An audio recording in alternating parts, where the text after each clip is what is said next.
It's time for your weekly fix of wrestling nostalgia when we look at wrestling's past eras, from the Attitude Era to the Reality Era. I'd like to think that maybe this company will be better after Vince McMahon's dead, but the fact is, it's going to get taken over by his idiotic daughter and his doofus son-in-law and the rest of his stupid family. To today, here on the WWE Podcast.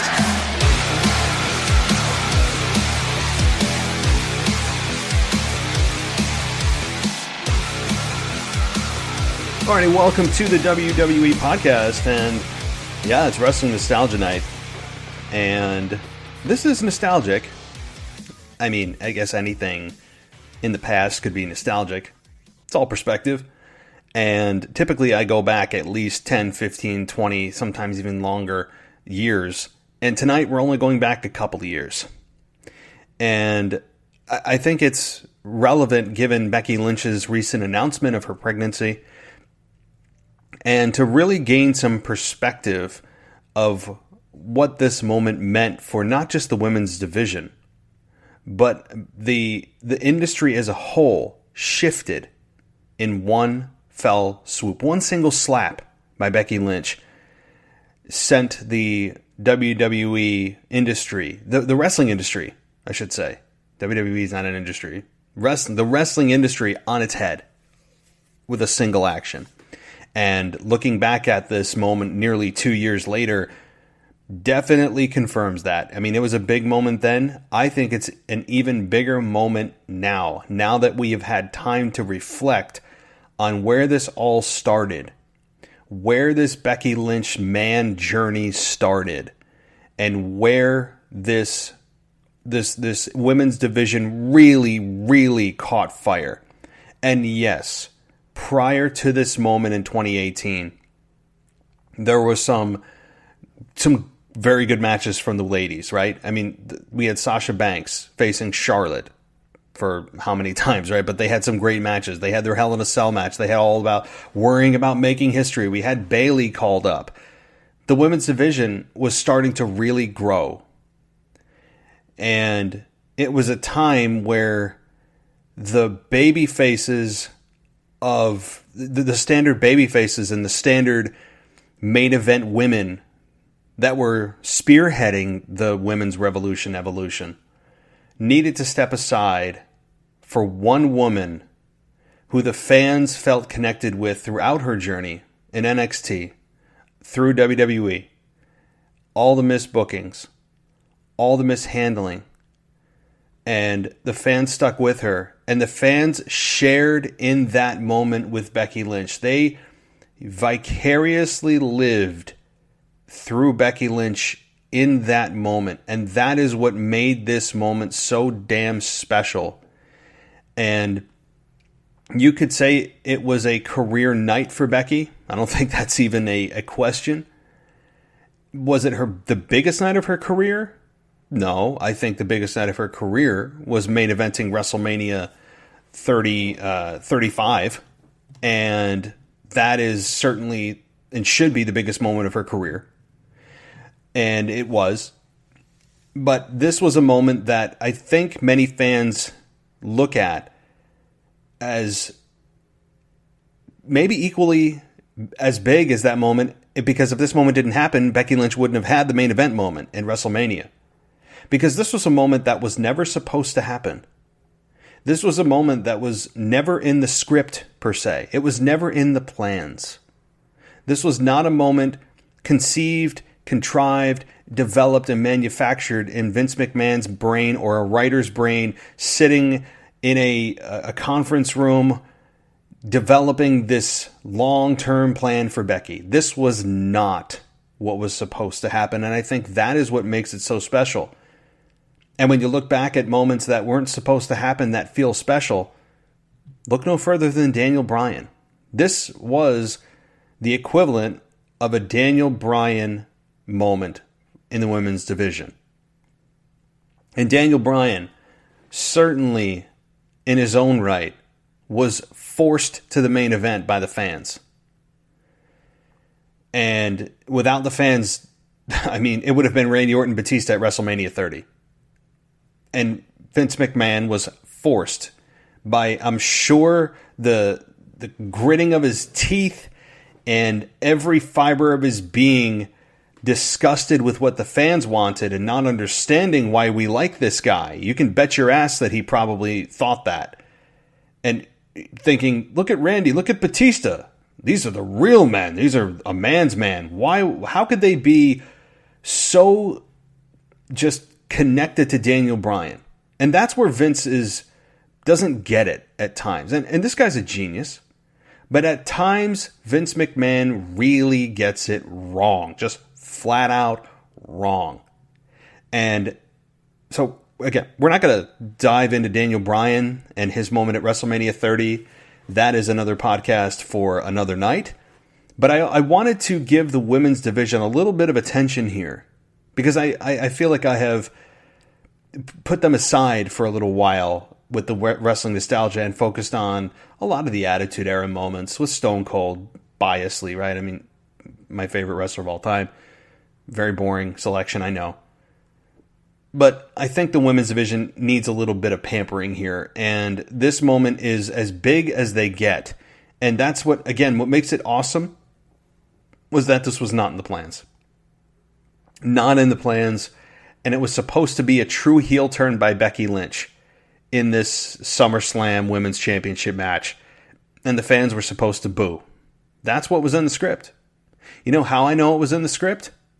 And it wasn't just an evil genius plan? Is because the next night on SmackDown, or the next episode of SmackDown where Becky Lynch was housed at the time, she continued to drive the heel points home, trying to turn on the fans, and the fans weren't having it. You don't do that if you're trying to turn someone babyface. And instead, the fans said, yeah, no, we're not buying this. We still love you. Just give it up. You are our new pet project. You are our new Daniel Bryan. And my God, look at the success she's had. Look at the success that Becky Lynch has had since that moment. I mean, main eventing at every pay-per-view that you can think of. Not every pay-per-view, but she's main evented many, many, many pay-per-views, including WrestleMania, the first time ever with the women. And being in there with Ronda Rousey, who I think she had the best chemistry with out of every opponent she's ever had. And we'll get to Ronda Rousey, don't worry, in just a couple of minutes. But she truly has done it all. And I think it was a divine intervention that she got pregnant when she did, because I think she was starting to feel stale. I think the fans were starting to organically turn on her, or were about ready to, if she had stuck around with her goat shirts and her goat jackets and this arrogant Mack truck driving with my face plastered on it, arrogant SOB type of character that strutted around, and it was not endearing. It wasn't cute anymore. I was over it. Some of the people I've talked to, a couple of my co-hosts felt the same way. So I think that this was a blessing in disguise because it came at the right time. And what we'll never know is who was supposed to originally take the belt off of Becky. Who was that person? I still believe it was Shayna Baszler. I still believe it was going to be Shayna Baszler who cashed in on Becky Lynch, because I think Shayna would have won it had Becky stuck around. They wouldn't have gone the road of Asuka versus Becky just because of the fact that they went through that many, many times before WrestleMania, which was just a few months ago. So they wouldn't have revisited that rivalry that soon. It wouldn't have made any sense. So I think Asuka was the right candidate to toss the baton to, turn her babyface. It's not hard to do. It's not hard to turn Asuka babyface. I mean, it's just the blink of an eye. Because she is colorful, she's great in the ring, she can be endearing, she's got decent comedic timing, and she's got a pedigree and a body of work that fans respect. So it's very easy to turn Asuka, and that's what they did. But I always do wonder who was supposed to, if anybody had been decided, take the women's championship off of Becky Lynch. So we'll never know. Maybe it'll come out at some point of the original plans, and maybe they'll still go with those plans after she returns and inevitably regains the women's championship. And I really don't think that she's going to be back anytime before maybe a year from now, maybe next spring, next summer at the very earliest. But boy, can you imagine the anticipation, the rumors swirling months before she ends up returning. And I don't know how much time she's going to plan on taking with her child. I don't think she knows that yet. I'm sure she has a general idea of when she'd like to be back. And if she announced that she's pregnant, I would think that she's at least 2 to 3 months pregnant right now. If that's the case, which means that she wrestled unknowingly pregnant because she went through WrestleMania. But let's play devil's advocate and say that she got pregnant right after WrestleMania. Let's just play the card, play that game. That would mean that she's 7 weeks pregnant? 6 weeks, 7 weeks pregnant?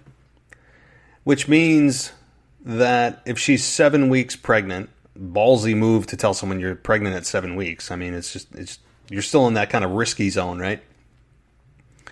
Which would mean that almost 2 months that she's been pregnant. So let's say that she's been pregnant. That puts her at, she's got technically 7 more months. So 7 more months from now is the end of December, early January. So probably around the Royal Rumble, she would be due, which means that she could feasibly be back for WrestleMania next year in Hollywood, in LA. If I were her, I would target that as a date, at least to make a showing. At least in a guest capacity, maybe not for a full-time return, but to rather give the fans a tease and more fan service. And again, this is all assuming that we are back with a unrestricted, handcuffs off, social distancing is a distant memory life. Because I don't think you want this in front of nobody in the Performance Center. God help us if we are still doing this crap in, not 10, 11 months from now. I mean, really. So, if I were her, if I was to be a betting man, if the fans are back in attendance, and you have the soul of wrestling back, and that's the fans, then I think you could target safely a Becky Lynch, at least cameo appearance at WrestleMania 37. I think that is a realistic date for her to be back from, or have given birth, recovered enough to at least make an appearance for maybe some kind of physical quick altercation, or guest referee capacity, or she just comes out and stands there and the fans go crazy, right? So anyway, I'm getting a little bit off track, but I'm just thinking about when we could see Becky Lynch again, and many of us are as well. Because giving birth and child care is no easy feat. I mean, so if anybody has a child, whether you're a father or a mother, you know this. You know which that of I speak. I didn't say that right, but you know what I mean. Okay, but let's get back to SummerSlam 2018. This took place in Brooklyn. So right off the bat, WWE getting the reaction they did, probably looked at it as, it's Brooklyn. It's that hardcore non-traditional audience. We always know what we're going to get in Chicago. We know what we're going to get in Brooklyn. We know what we're going to get in LA. We know what we're going to get in any big city, because apparently their opinions don't matter to WWE in general. We've seen it time and again that they just try to label these fans as Bizarro World or whatever just silly cover of a reaction that they try to put on these audiences, these particular cities. But let's set the table. Because here's how this whole thing started. This was the road to SummerSlam 2018. So in 2017, let's take a step back. Alexa Bliss was traded to Monday Night Raw in the Superstar Shakeup with Flair coming over to SmackDown, Charlotte Flair. It didn't take long for Flair to assert her dominance over the division and capture the title from Natalya at the prior year's SummerSlam. Yes, I'm reading this. I did not write this. Why would I write it when it's easily Googleable, right? Okay. But after successfully defending her title against Asuka at WrestleMania 34, Flair lost the championship when Carmella cashed in on her with the Money in the Bank briefcase. So with Flair away from television after surgery, Becky Lynch would then go on a winning streak and fight her way into the number one contendership against Carmella. And that's when the two were set to face off at SummerSlam 2018 when Flair returned. So we're getting there, right? I mean, you got to remember, Carmella was actually involved in this match. She's such an afterthought in this match, and that's just the way it is because of the fact that it really wasn't about Carmella here. This was all about Becky, and in a lot of ways about Charlotte, and I'll get to that in a minute too. So let's continue here. Then we had Paige, who was the SmackDown Live general manager at the time, tried to force Carmella to be a fighting champion, putting her against Ric Flair, against Charlotte Flair. Carmella lost the match, and now her SummerSlam match against Lynch would be a triple threat that included Flair. How many times have we seen this formula? Where Charlotte Flair is not the foundation of the match that's originated. And she's not in the plans, but they always find a way to triple threat her into a match. Always. I mean, they just seem to do it time and again, and no more prominent of a time than at WrestleMania 35, and putting her in the match that should have just been Ronda versus Becky, period, but they just triple threaded their way of getting Charlotte into the match, which was, I mean, I don't even want to go down that road. You guys know how I feel about that. It was just ridiculous that they were able to put Charlotte in that match. This was Becky's year. This was Becky versus Ronda. It's a one-on-one. They should not put Flair in there, but I know why they did, because they want to say that Flair was a part of the first ever women's main event at WrestleMania, but that's a shallow reason to do it. I think it took away from what could have been, right? But anyway.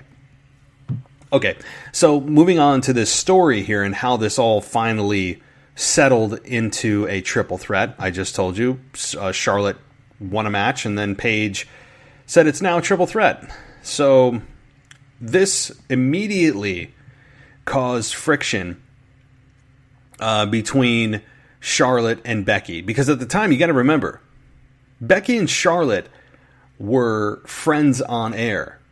And Charlotte was billed as a babyface at that time. They were billed as best friends, and they're drinking their stupid-ass tea and doing their weird kind of inside jokes that never translated well on TV at all.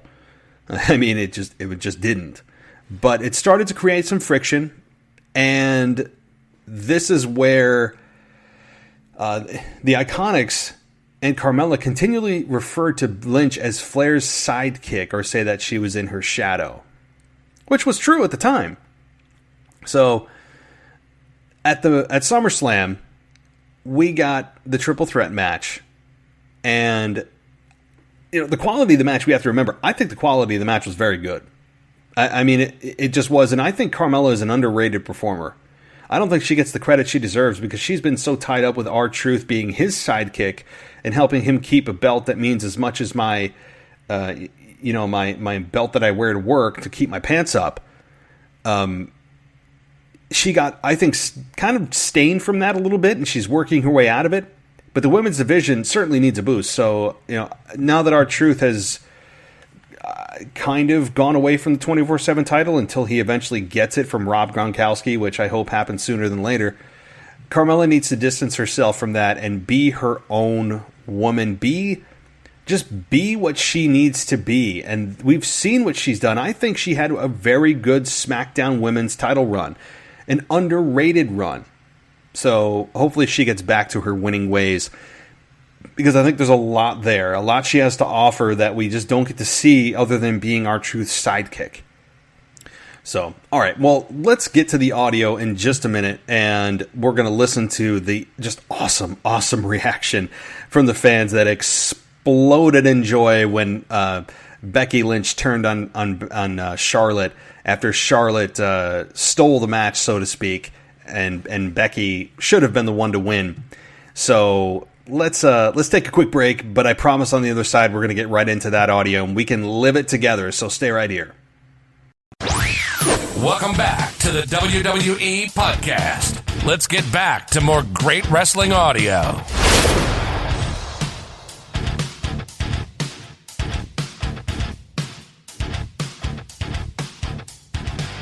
All right, guys, welcome back.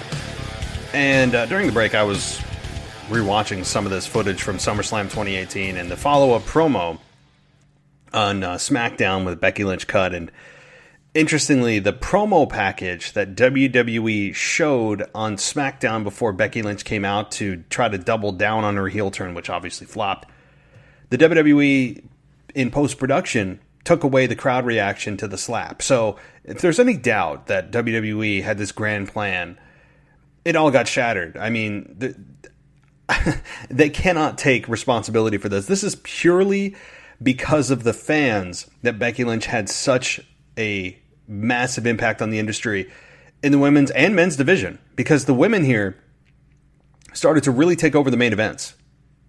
And Becky Lynch was at the forefront of this. And we all know what happened with Becky in main events and her history-making moments and all of that kind of thing. Those were all because of the fans. Had the fans just went along with WWE's script, they would have booed Becky Lynch, cheered Charlotte Flair, and it would have just been kind of the Charlotte show. Instead, Charlotte won the championship here for the 7th time after Becky Lynch had Carmella in the disarmor, about to have her tap. Charlotte hits natural selection, pins Becky Lynch for the victory. And they hug it out, and let's get to the damn audio, right? This is what we're here for. Let's listen in on this moment. It was every woman for herself in this match, and Charlotte just took advantage.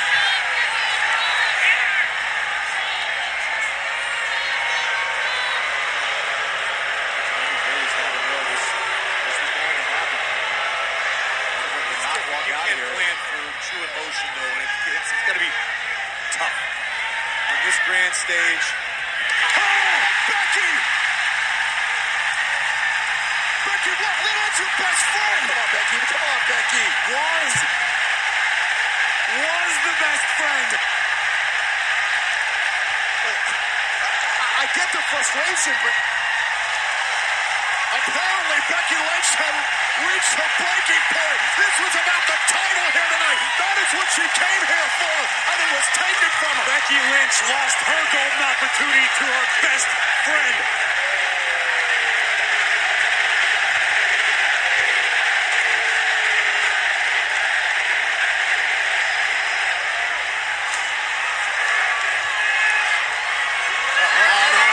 Charlotte sent into the barricade. There is pure disdain in the eyes of Becky Lynch right now. I have never seen this look on Becky's face. Oh my God, over the German announce desk. I can't believe we are seeing Becky Lynch snap. This was supposed to be Becky's night in her mind.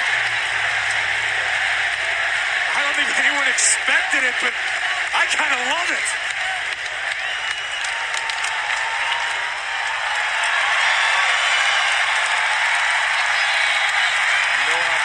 Becky Lynch wanted this. We know how bad Becky Lynch wanted to be SmackDown Live Women's Champion again, but with friends like Charlotte Flair, who needs enemies?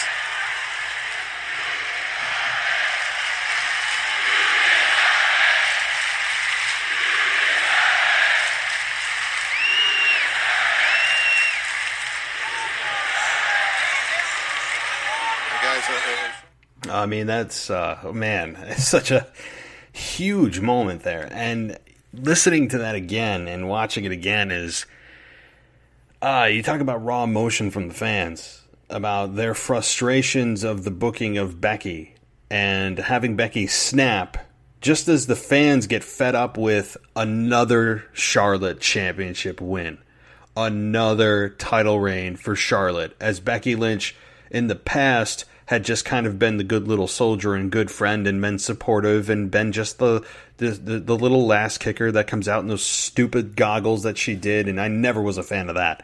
Never. I actually came on here many times and just really shot down just how silly her entrance was. But I respected her work, always respected her work. And I think we all felt that she deserved more.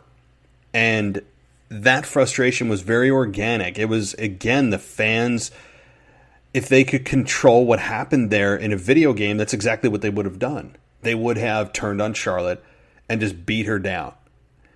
And you could hear the booing. You could hear the booing when they hugged. That's what the beginning of the clip was.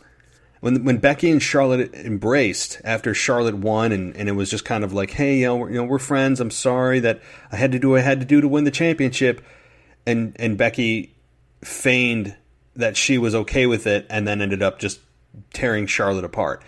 And then the "you deserve it" chants at the end were probably twofold. You deserve it, meaning Becky deserves the championship as she walked up the ramp and walked back into the curtain. But also you could interpret it as a "you deserve it" to Charlotte for getting, her having her ass kicked. I mean, it was probably a little bit of both. And it was a moment that is so just, it's such a turning point. We knew it was a turning point then, and it feels even bigger now if that moment didn't happen, right? And I don't know how WWE Vince McMahon didn't see this coming a mile away, because you have a champion that's just been champion forever. She's clearly the corporate choice. She is the female Roman Reigns. And she's just, habitually the champion. And if nobody else is champion, eventually she will be again. All roads lead to Charlotte. And just like all roads seem to lead to Roman Reigns. Although not recently, given his health concern with COVID and not participating in WrestleMania and WWE not mentioning him anymore, blah, blah, blah. That relationship will be repaired if there's any damage done at all. And eventually he will be champion again. And so with the female Roman Reigns in the women's division, you have this underdog of Becky who's been in the fans' eyes for many years in NXT and has gone through the paces. She's earned her respect in front of the fans for years. She has gotten very few opportunities at the Women's Championship. The fans feel that that WWE is continually overlooking her and constantly choosing Charlotte. And then they choose Charlotte at SummerSlam and then have the underdog snap, and that shadow that was Becky Lynch is now the one creating the shadow. She is no longer the shadow. And it is a beautiful moment. It is a moment that gives you chills, because not only is it great to see in the moment, but it's also, in retrospect, how big of a moment this is going to be because of everything that you know now in 2020, of everything that's happened with Becky and everything that she's gone through, everything that she has accomplished, all the moments she's had, winning the Rumble in 2019. I mean, just so many things. So many things that moment led to for the women's division, and was really the headline. I mean, it was a headline on Newsweek. And the headline read on Newsweek, let me read it to you.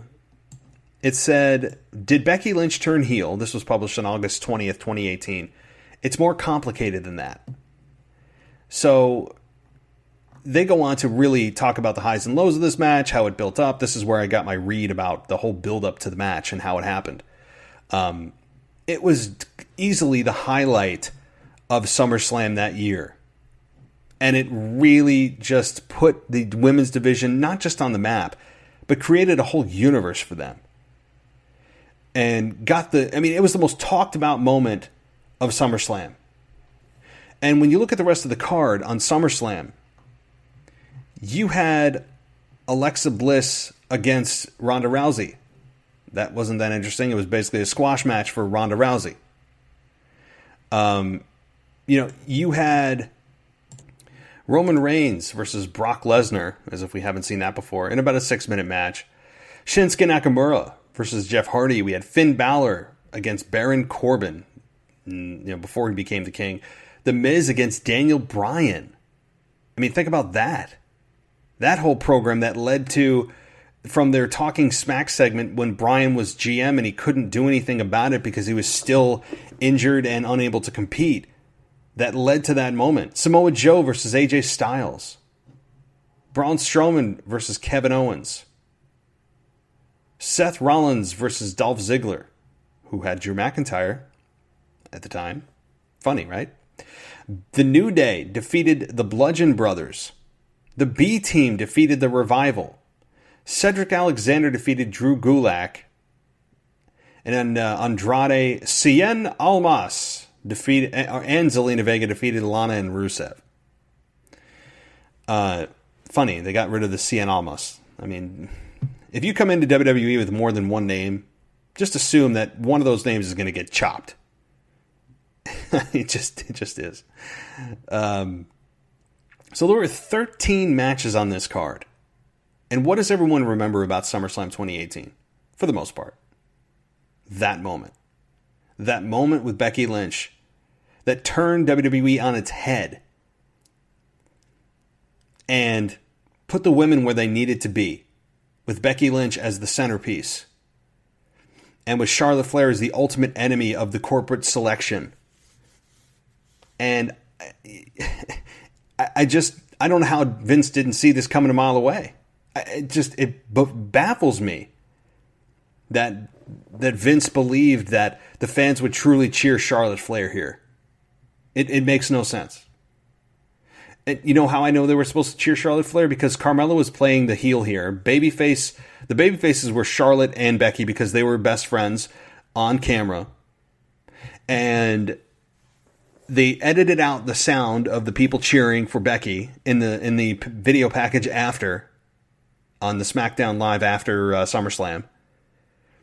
Byron Saxton, who's the usually voice of reason, there has to be a babyface commentator, and Byron Saxton is clearly trying to placate towards that, is trying to be the voice of reason and tell us why this isn't right, and I know you're frustrated, but come on, this is your best friend. But the fans were cheering so loudly. I mean, you could hear it right there. I mean, you want to get chills and go back to a moment that gives you chills. Becky Lynch slapping Charlotte Flair may have been the biggest moment in the women's division up until that point was the biggest moment in the women's division. A single slap. Yes, they went on to make bigger moments, bigger matches. Certainly the women's triple threat at WrestleMania 35 was bigger, probably the biggest. That's the pinnacle. Does it get any bigger for the women? Where do they go from here? Do the women... I mean, I don't even know what's next. They've done an all-women's pay-per-view. I wish they would do that again, by the way. I loved Evolution. Loved it. Probably the best pay-per-view, you could argue, of the year. And so, I don't know where the women go from here. I mean, I'm glad that we don't have to hear about making history anymore. And the first time ever this, and the first time women's that. They did it all. They got it out of their system. I don't know what more first they could do. They've done the Women's Royal Rumble now a few times. They've done the Women's Money in the Bank ladder match. They've done the first Women's Hell in a Cell. They've done the first ever women's main event of WrestleMania. I mean, it doesn't get any higher than that. That's like getting a royal straight flush in poker. It just is. It's just the highest it gets. They have done a royal straight flush with the women. And now it's just, where do they go? I mean, how much higher can they go? I hope higher. I hope there's a different way to get them higher, because while that was a moment, and it's certainly the highest achievement that one could reach, it's only 3 women that did that. You know, they've done it, but now let's see who else can do it.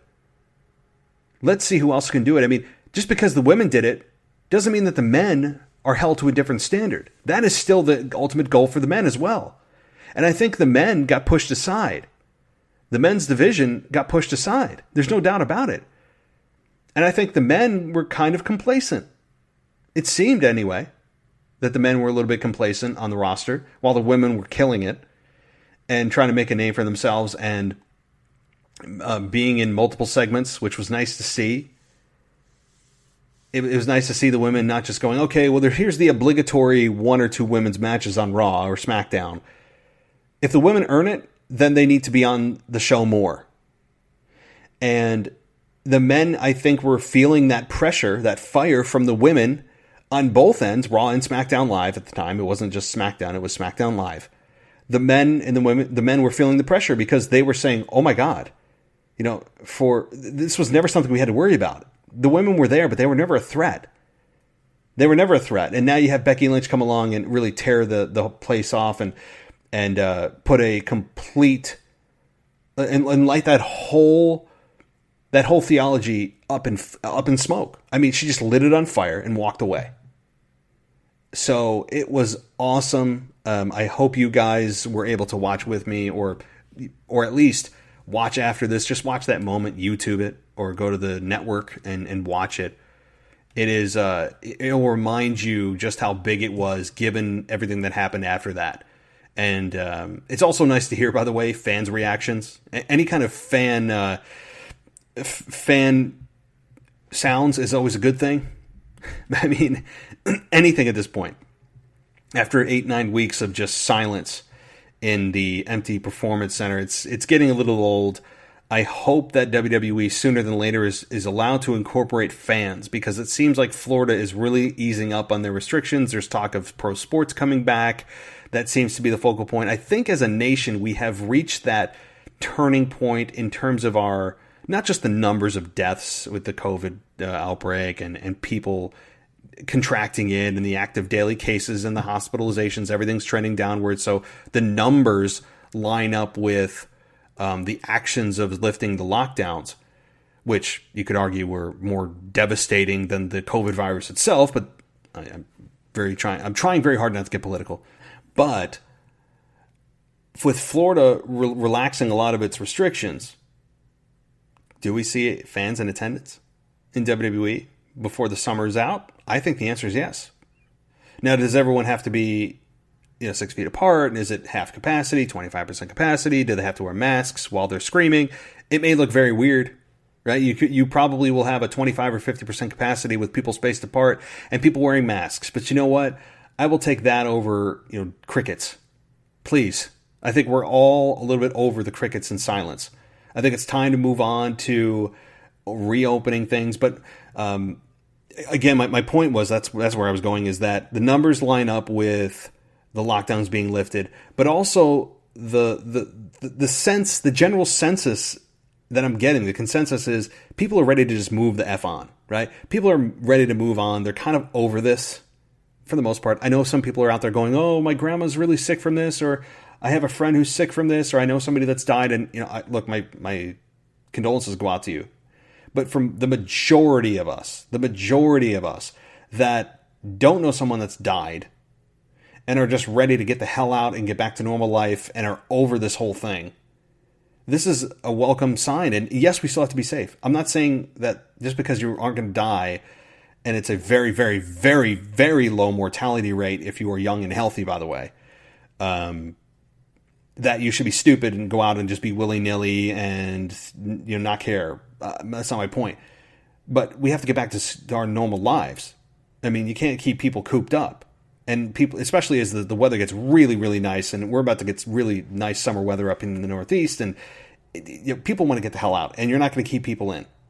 And so it's nice that the numbers are jiving with what people are now shifting their thinking towards, and just getting, I'm over this, right? I'm done. Let's move on. Let's move on with our lives. So hopefully WWE responds in kind, doing it safe, doing it by the numbers, doing it by the letter, adhering to all the codes and health restrictions and all of that, of course. But I think we will see, before the 2020 summer is over, fans in an arena and live on Raw and SmackDown.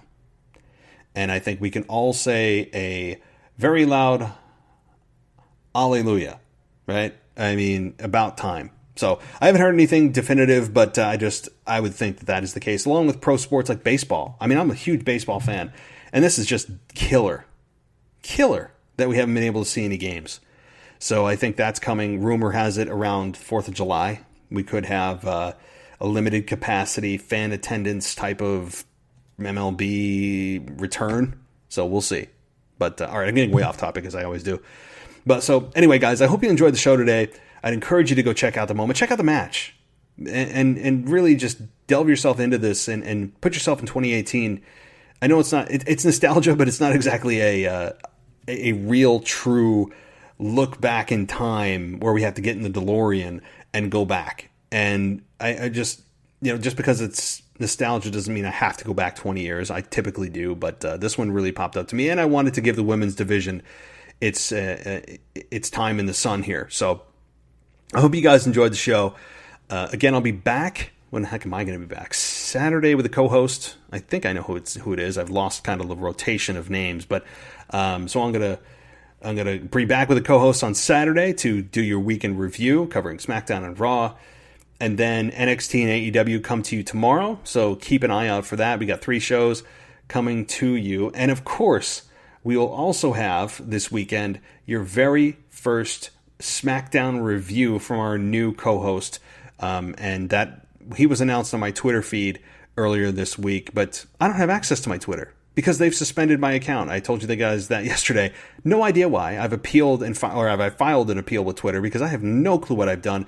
I didn't put anything offensive up. I haven't spammed anybody. I haven't done massive follows and unfollows. I have no clue why the hell my account's suspended. So hopefully I get answers.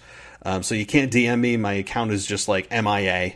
Like when I log in, it just says I have 0 followers and 0 people I'm following. It's just like, what the hell, man? I got to conduct some business. So it's tough. It's tough. So anyway, that's my problem, not yours. And we're actively working on getting that back. So you can email me, by the way. You can still email me. That hasn't been shut down at realwwepodcast@gmail.com. If you want to get your voice in on the show and get a comment or question or suggestion, send your voicemail to me. Just create a voice memo and send it to me from your phone. Super easy. And I'll get your voice in on the show. And that's always a fun thing. If not, just head on over to Patreon if you want an ad-free experience at the WWE Podcast. And you can also subscribe to us on Apple. It's a great way to help out the show. Subscribe and review us on Apple is a really good way to help the show. I notice many of you that do that, so thank you. Even those of you that hate on the show or think I'm rude or I don't know, whatever, don't care. I mean, you're entitled to your opinion. It's cool. I mean, you say whatever you'd like. It is what it is. I'm cool with it. It just comes with the territory. So, all right. Anyway, guys, thank you so much for listening. And yep, I will talk to you soon. Thanks for listening to the WWE Podcast. Don't forget to subscribe on your favorite podcast app so you don't miss a show, or head to WWEpodcast.com. And for all of these shows ad-free, head over to patreon.com/WWE Podcast. Until then, we'll see you next time.